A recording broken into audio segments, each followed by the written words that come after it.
Along the many suburbs of Detroit, Michigan, lies a massive variety of rail lines, examples being the NS Detroit District, also known as the Wabash Line, CN's Flat Rock and Shoreline subs, as well as the many lines and yards run on by the Conrail Shared Assets operations, all connected together at big spots and junctions such as Delray Junction and CP Rodney, where FN Tower once stood.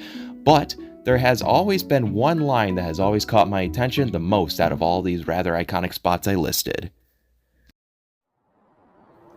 The Canadian National Dearborn Subdivision, a former network for the Detroit, Toledo, and Ironton from Dearborn all the way down to Flat Rock back in the early to mid-20th century, which is also well known as the Arch Line. This is because, as you can see, this line as far as from Dearborn all the way down south of Taylor, Michigan, has all of these concrete arches still standing from the DT&I days. And these arch-shaped structures right here were leftovers from an attempt of making this line a fully electric freight and passenger line by Henry Ford back around the 1920s when the line was constructed. But this project obviously failed since it would have costed the railroad a lot to run electric trains through this short of a line, and it wouldn't have worked all that well anyway due to the lack of technology in the early 20th century. So over the last remainder of 100 years, Grand Trunk Western, or CN today, just continued to run their Dearborn or Flat Rock bound freights through this line just with regular power, though this line doesn't see nearly as many trains as it used to back then because this line isn't as a desirable route to CN compared to what they run on today. And in today's video, we will be checking out the 2 daily local trains that still run on this line, one of which having power that heavily reminisces the GTW days of the Arch Line.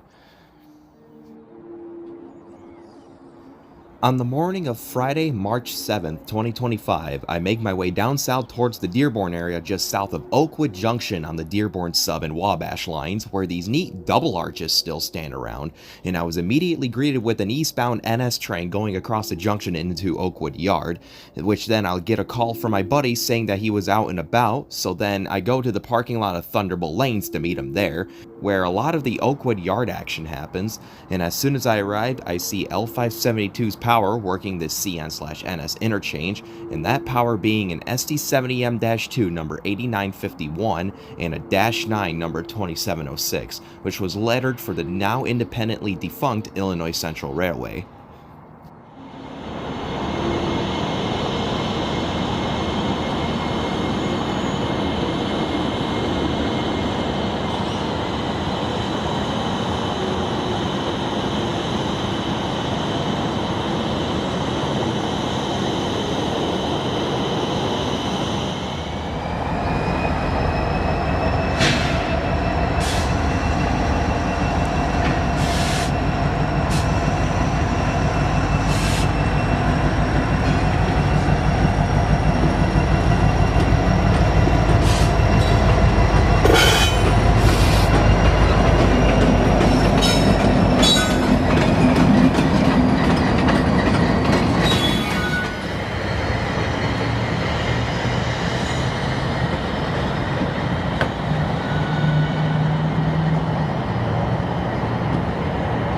And after watching them work for some amount of time, L572 gathers up the rest of their consist and starts heading west out of Oakwood and then south onto the Dearborn sub. And just before they started heading south, I then spotted CPKC 230 sitting at the Oakwood Junction signals waiting for clearance to get into the yard, which was pretty neat. But with that said, here's them rolling through Penford Junction, the second and only other signal junction on this line, where the CSAO Lincoln Secondary crosses over the Dearborn sub.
And right after L572 cleared Penford, me and my friends who were with me at the time then get surprised by L571, which was right behind L572. And it was also running light south, with an old Grand Trunk Western GP38-2 number 5846 for 571 solo unit. And man, that gutted Nathan P5 horn that 5846 has really seen better days.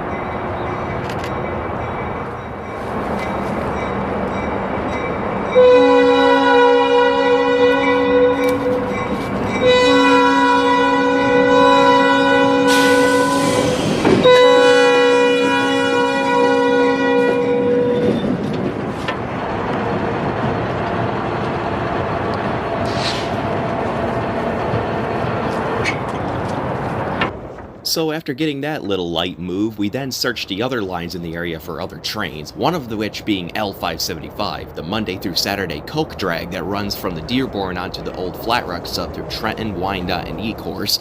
But sadly, as soon as L575 started heading north out of Flat Rock, so did 571. So then we chased a return trip to the Goddard Road crossing in Taylor, and then right to the double arches at Dearborn.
And after catching the old powered local here, we then decided to chase it to one last spot, which was this neat bridge that goes right over the Rouge River near Melvindale.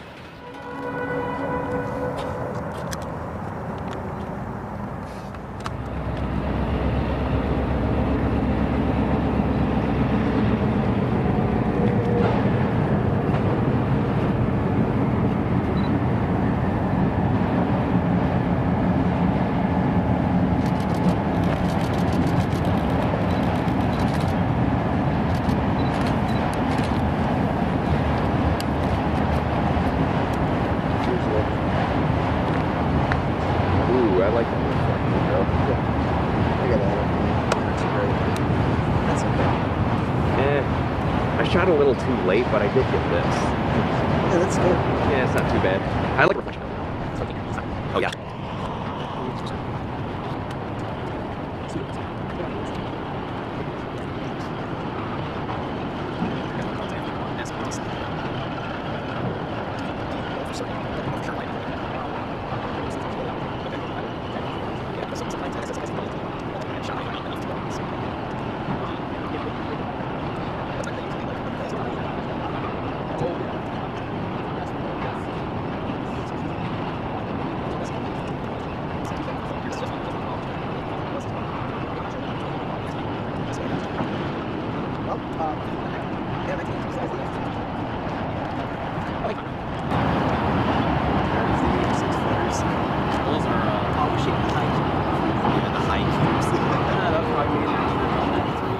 And once the chase was over and L571 was terminated for the day, me and the boys ventured towards the Wyandotte area to chill and see what else we could see on these lines. And one train I ended up filming was on the CSAO Detroit line and was a very late CSAO YDRR-03, also known as Trenton 3, heading north through CP Mill.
Yeah, my camera's out of focus anyway.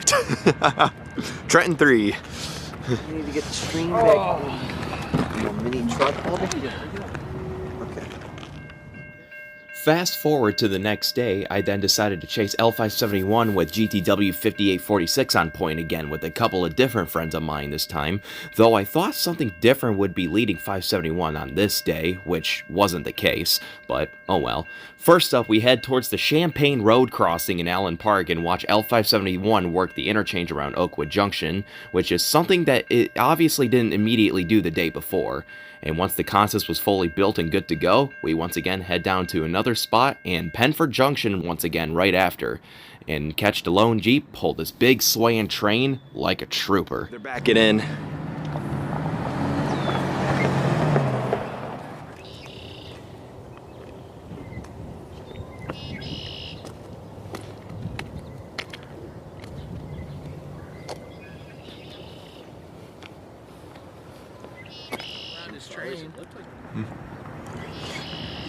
Hope he's not running around it.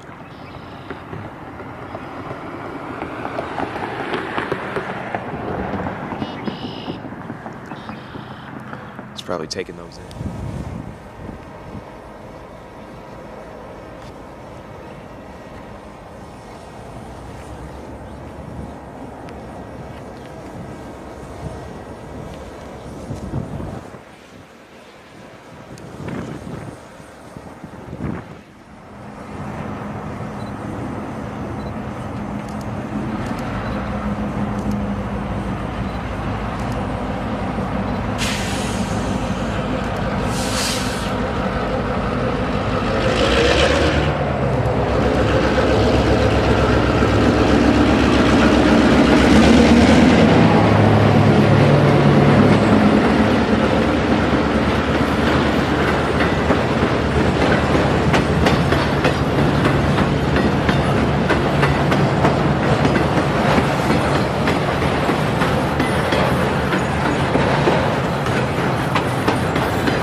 And right after that small chase, we then head over to Flat Rock Yard to watch L571 work the yard, and while we were there, the Flat Rock pull-down job decided to pull up close to the Van Horn Road crossing that we were at with yet another original Grand Trunk Western Jeep on point of it, number 5831, making up this neat 90s era side-by-side yard sighting.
Down bad here. All right.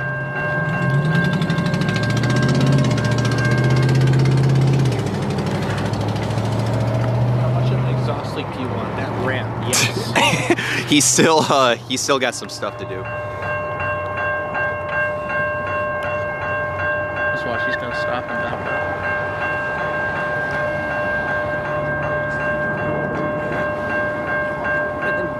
E-bell here is obnoxious. Right Yeah, look at you go. Right in front of a bunch of people with a camera. Congratulations, you are on YouTube. Oh, these guys are doing the same thing. Yep. Oh yeah, when one person does it, so does everyone else.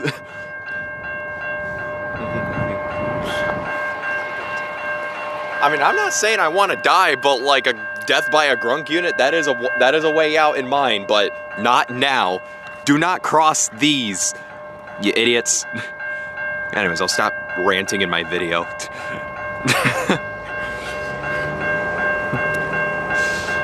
Man. Bro, just make up your mind. Are you gonna go? Should I stay or should I go? Like what he said, he's probably doubling up. Yeah, and after L571 was done working Flat Rock Yard, me and my friends go out to the Eureka Road Bridge on the Dearborn sub and watch L571 go across the treacherous joiner rail that lies here, as well as 572 coming out on us by complete surprise before 571 gets through here, with the exact same power it had yesterday. This time though, heading north.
Thanks for watching, and if you guys liked this video about me filming and talking about the trains of Downriver, Michigan like this one, make sure you leave a like and subscribe if you haven't already, and wherever I may go next, I hope to see y'all trackside. Over and out.